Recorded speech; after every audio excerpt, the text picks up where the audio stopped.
Good afternoon, student. Today, we are going to start our third topic, agents of erosion. First of all, what is erosion? It is one of the rejection process. It involves segregations of rocks particles from rock mass through the action of friction. Erosion involves the application of kinetic energy to the surface along which material moves. It is the wind, air, stream, water, and glacier, means ice, that move under the influence of gravity or effects of pressure difference from one place to another. These are therefore called a agent of erosion. Let us see what is a erosion. In this program, we're going to learn about erosion. What is erosion? Erosion is when rocks and sediments are picked up and moved to another place by ice, water, wind, or gravity. Erosion is caused by flowing water, waves, glaciers, and the wind. Waves crashing on the shore erode beaches. They grab sand and carry it along the direction of the current. Whole beaches are carried away by erosion. Glaciers also cause erosion. A glacier is like a slow-moving river of ice that flows downhill. Mountain ranges contain deep valleys that have been carved out by glaciers. The rocks dragged along underneath it gouge deep into the ground, creating U-shaped valleys with steep sides and flat bottoms. Wind causes erosion. Sand blown by strong winds has sculpted the slender sandstone pillars of Bryce Canyon in Utah. Wind erosion is common in deserts, where sand is blown about because there are few plants to hold the soil in place with their roots. The Grand Canyon is also a great example of a massive canyon carved by erosion, caused by the flow of the Colorado River over millions of years.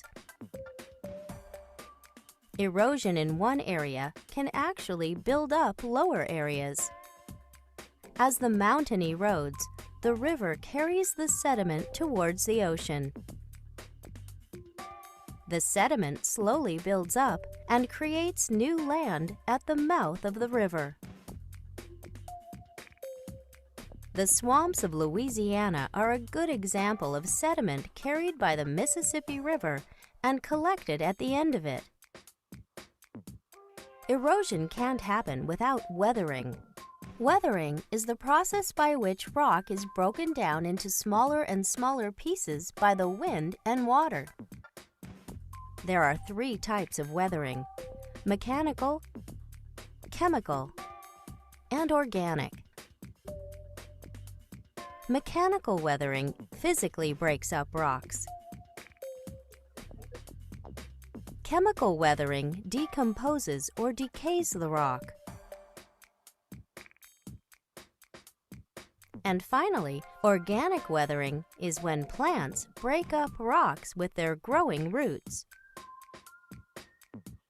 Once weathering has done its job of breaking the rocks apart into smaller and smaller pieces called sediment, that's when erosion steps in and carries away those pieces to a new location.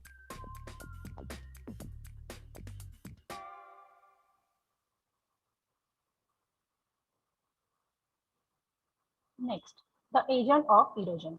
Running water means river, sea waves, wind, underground water, and glaciers. They are the medium of agents. These agents ditch or separate, pick up, move, and eventually lay down broken rock particles. These agents of erosion cause various processes when they pick up, move, and deposit these rock particles. These processes lead to erosion and depositions landform.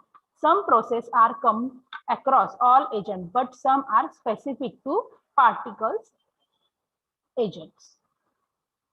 Let us see the process of erosion. Agent glacier. First is a plucking.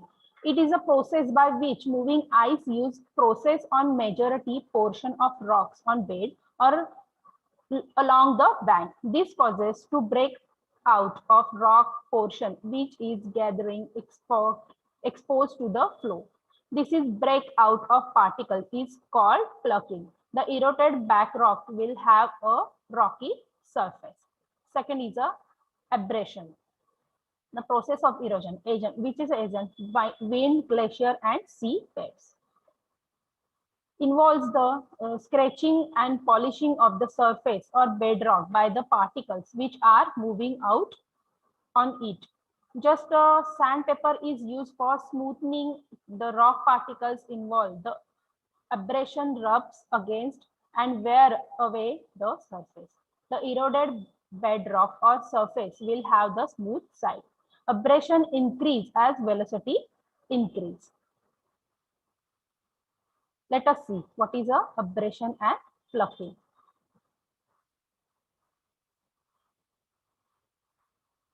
If a block of ice the size of a mountain is moving towards you, what should you do?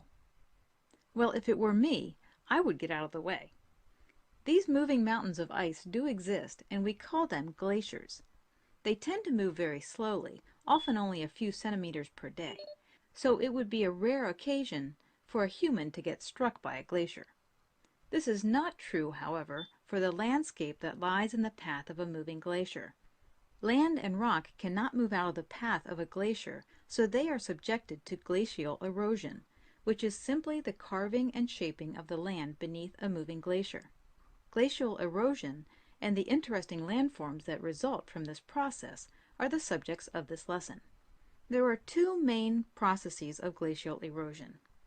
The first that we will talk about is plucking, which is defined as the erosion and transport of large chunks of rocks. As a glacier moves over the landscape, water melts below the glacier and seeps into cracks within the underlying bedrock. This water freezes and melts, weakening the bonds holding pieces of bedrock in place. These pieces of rock can now be picked up or plucked from their rocky base and carried along with the moving glacier. If you ever put an ice cube on your finger and felt the skin of your finger stick to the ice cube, then you have a fairly good idea of how plucking works. Plucking removes rocks and by itself creates changes in the landscape, but plucking also contributes to the second process of glacial erosion, known as abrasion. Abrasion is defined as the erosion that occurs when particles scrape against each other. The enormous weight of the glacier, along with the rocks and sediment plucked up and clinging to its belly, scratch and carve the rock surface below. It's almost as if the moving glacier is sanding the rocks with abrasive sandpaper. As the glacier sands the rock, it leaves behind long scratches that form in the direction of the glacial movement, called glacial striations. Seeing these scratch marks is a sure sign that a glacier once covered the land. The scraping and plucking of glacial erosion creates a number of distinct landforms and features. Next, process of erosion, agents, wind, waves, rivers. Attritions is when rocks and pebbles bump into each other and break up into smaller fragments. During transit, materials reduce in size. Rock particles become more rounded. Fourth, process of erosion, agents, underground water, rivers, sea, and wells. Fourth is a solution. Solution is when certain types of rock get eroded as a result of acids in the sea or river water. When minerals in rocks like chalk and limestone are dissolved in water, they are carried in the water. The load is not visible. In particle, limestone, dilnine, and sandstone coasts are very sensitive to their types of erosions. Process of erosion agent. What is agent? Wind. Deflations. The particles which are loosed on the surface are blown away by the wind. This action is more intense where vegetation is absent. After removal, the portion from where sand is blown off appear as the depressions. These are called a deflection faults. Next, process of erosion, agent river.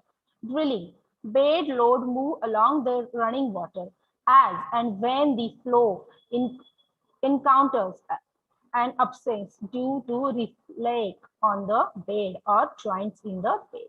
The flow tends to develop a circular pattern. This circular system becomes stable through the water continue to flow in a downstream direction.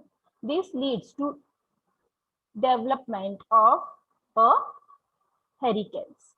The trapped sediments also flow the similar circular motion. The continuous action of these trapped sediments and the hurricanes depends on the bed of the river. At a given point, eventually it develops into a large depressions of assuming shapes of a pot. Next, process of erosion, agent, river and glaciers. Seventh is a downward erosion. Down cutting, also called a downward erosion, is a process of hydraulic action that depends the channel of stream or valley by removing material from the stream's bed or the valley's floor. 8 is a headward erosion. Is the backward erosion by river in the source regions. Gravel or soil in the source regions may collapse due to steep slopes. This is carried away by the streams. This causes the river to move backward. Such erosion takes place in the opposite direction of the flow of the river. Process of erosion. Again, agents, river, glacier, sea and waves. Lateral erosion. It is the erosion that occurs on the side of valleys or a river or glacier. The valley side slopes are eroded by the tributary streams. As and when rate of down cutting decreases, the effects of lateral erosion become evident. This process is called a valley widening. In the valley floor region, to lateral erosion across, they mainly lead to widening of floor plains. Let us see the process of river. Let's have a think about how river erosion processes work. Here we've got the cross-section through a river channel, and we've got the 4 main methods of erosion highlighted on the diagram. Let's talk about each one in turn. First of all, hydraulic action. As you can see, hydraulic action is pointing to these cracks on the riverbank and the riverbed. You can see. What happens is, as the water moves over this crack, or especially as the river flow, if it's quite high or quite fast, then the pressure inside this void, inside these cracks, is increased. Over time, as the pressure increases again and again, these cracks start to widen and start to break off bits of the riverbank and bits of the riverbed. And these fall into the river and they become sediment or load for the river. Next up, you can see abrasion. This load, in other words, the sediment that's in the river channel that might have been brought into the river channel by hydraulic action or some other method, these stones, these rocks, they can bang against the banks of the river, against the bed of the river, and as they do, they might wear it away, physically break off chunks. Our third one is attrition. And you can see at the bottom of this diagram, quite a few of these rocks and stones, they're quite rounded. Now that might be because the rocks themselves have been subject to attrition, which is the process where the stones themselves roll against the banks of the river, the bed of the river, and against each other, and therefore they become rounded and they become smaller. So you can see, for example, this one here has become more rounded than this one here, and it's smaller. That means attrition might have worked on it more. So attrition is a process that works on the actual sediment and not the actual banks or the bed of the river itself. Lastly, we have solution.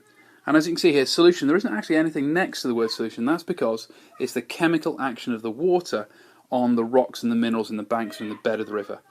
This means that very small particles dissolve and are carried along without being seen, basically. So solution is the chemical action of the water on the river structure. And this means that solution is the one of the four that will work no matter what the conditions of the river are. If it's in flood or if it's in very, very low flow, solution will work all the time, whereas the others, attrition, abrasion and hydraulic action, all work more when there is much more water and therefore more energy in the river. Thank you. Next, process of transportations. Agents all except ground water. First is a traction.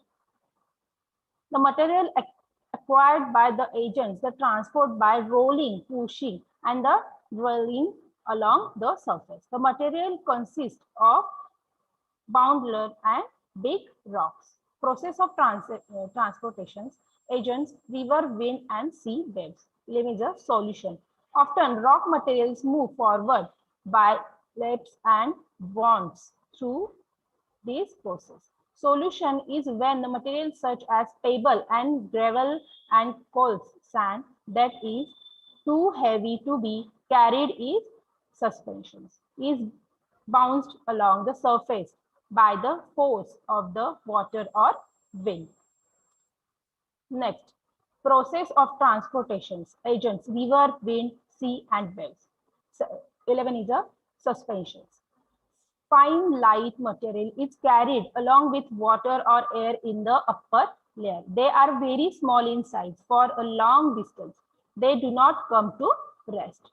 And last is a solution. The material is carried in water in dissolved state in area when limestone or similarly subtle rocks is present. The amount of dissolved lead in water is greater. Next, the process of depositions take a place due to certain factors followed by the agents. The velocity at which the agent is moving has a great impact of depositions. If the streams or wind slow down, the carrying capacity will decrease and the particle size carried and deposits will also decrease. If a stream flows faster, say during flood or when the river is in the mountainous, then the carried power of the streams will increase and the size of particles depositions will increase as well. If there is change in the slope of the land or change in direction of flow, deposition may occur there. Winds change their directions. When the slope is almost absent, like a plain regions, the river are unable to carry sediments further and start deposition. Smaller particles still move slowly than the larger particles due to gravity. The smaller particles stay in suspensions for longer period of time. Smaller particles are carried away till the end by river or wind, and their deposition occur in the later stage. And obstacles like tree or mountains or similar structures may come in between. The agents may slow down because of obstacles. Depositions may take a place at such a point. Let us see the agents of erosion and their landform. First is what is work of river. A river which is a flowing water erode the rock material, transport them the newer place and deposits them.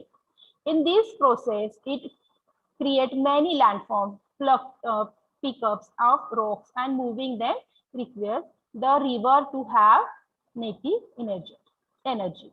When it has more native energy, it can pick up and move more particles. Let us see the river abrasions work and their landforms. As soon as the streams beginning from its origin and its start of their erosions. First is landform is a gorge. In mountainous area, river flow at a higher speed. Hence, the bed gets more eroded than its banks. Gorges are formed with a steep banks and narrow bed. For example, the gorges of river Ulhas and river Narmada. And deeper gorges are called a canyon. Next, V-shaped valley. Over a period of time, river started consuming its energy in transporting the material. As a result, the bed is less eroded.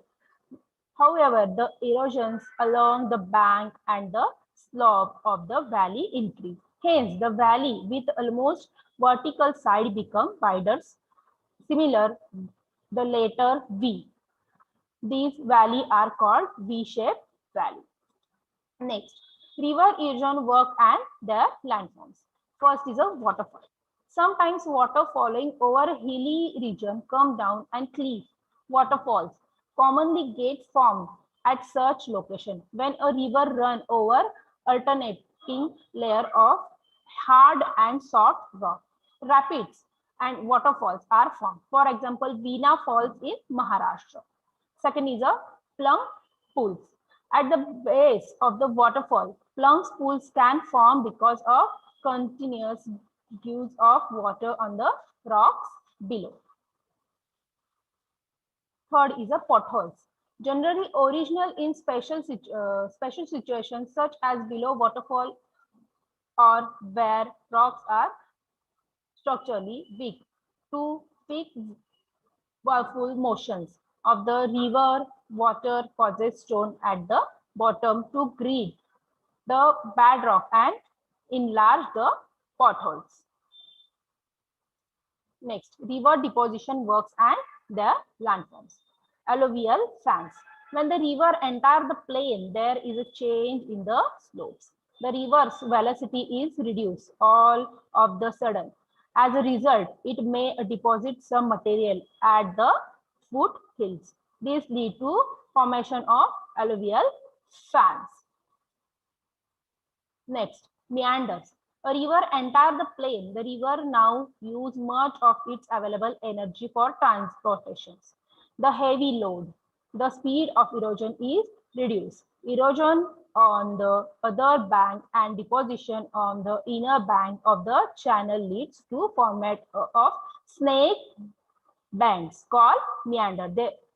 See, here is a snake bank, meanders. Next is a oxbow lake. During flood, stream seeks a shorter and stronger path and may not meander. These isolations meander born from the new flow channel of the river. If the cut of meanders remains filled with water, it forms on oxbow. There is here is a oxbow lake. Next, flood plains. Flooding either course increase the erosion work of river in the area of the gently sloping plain leading to formation of extensive plains are flood plains. This is a flood plains. River bank. During flood, these flood plains become watery.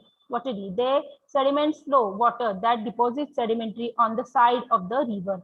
This leads to formation of naturally leaves on the sides of the river bank. Last is a delta. River deposits the sediments within its channel. As a result, flow gets separated, islands are formed.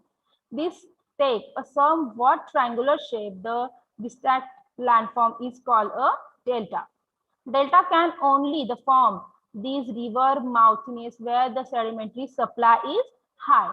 It can be formed where the sea is not very deep. Therefore, some rivers may not form delta because they do not have huge load of sediments. Instead, they may form a erosions at the sea. Let us see river and their work. At different stages of a river's course, erosion and deposition give rise to different landforms. High mountain rivers cut down into land surfaces as the river puts almost all its energy towards cutting down to base level. This carves out deep V-shaped valleys and gorges. Tiger Leaping Gorge, for example, is one of the world's deepest, having been carved out by the Jinsha River. As the river cuts its deep V-shaped valley in its upper course, it follows the path of the easiest rock to erode. Thus, it tends to wind its way along, leaving the more resistant areas of rock as interlocking spurs. When a river runs over alternating layers of hard and soft rock, rapids and waterfalls may form. Often, a waterfall will form where a band of harder rock lies over a softer rock layer. As the stream bed gets steeper, the velocity of the stream also increases, thereby increasing the stream's erosive power. Eventually, the river's slope becomes vertical, leading to the formation of a waterfall. The base where the waterfall lands is called a plunge pool. Soft rock layers directly under the hard rock is undercut, creating an overhang. Once the overhang is big enough, the whole thing collapses due to gravity and its own weight. Another feature common near mountainous regions are braided rivers. This is where the river exhibits numerous channels that split off and rejoin each other, giving it a braided appearance. Braided rivers usually carry coarse sediment down a reasonably steep gradient. Water discharge tends to be highly variable in braided rivers.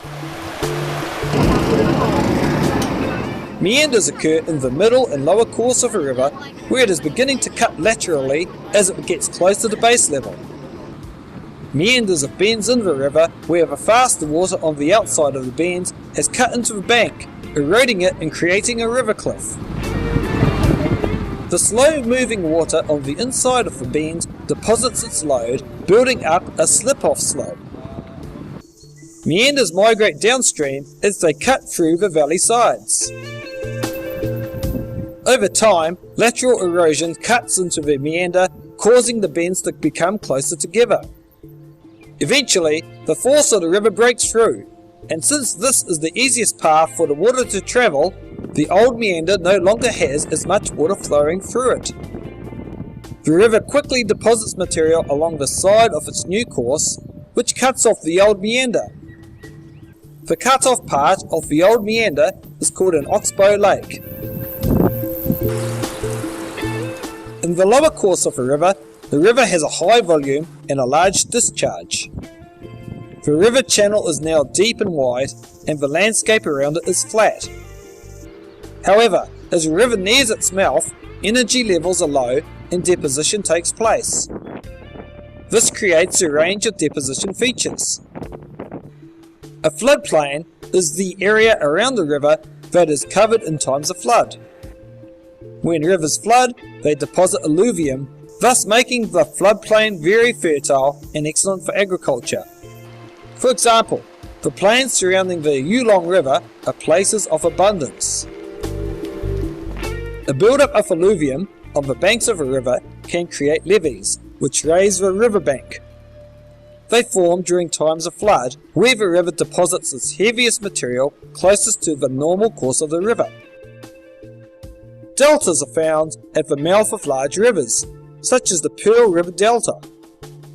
The meeting of a river with a sea or a lake causes the river to lose energy and deposit its load. If this deposition takes place faster than the sea can remove it, a delta will form. There are three main types of delta. An arcuate or fan-shaped delta. The land around the river mouth builds out into the sea, and the river splits many times on the way to the sea, creating a fan effect, such as the Nile Delta of Egypt does. A cuspate delta. The land around the river mouth just juts out like an arrow into the sea. A bird's foot delta. The river splits on the way to the sea, each part of the river just juts out into the sea, resembling a bird's foot. For example, the Mississippi River Delta.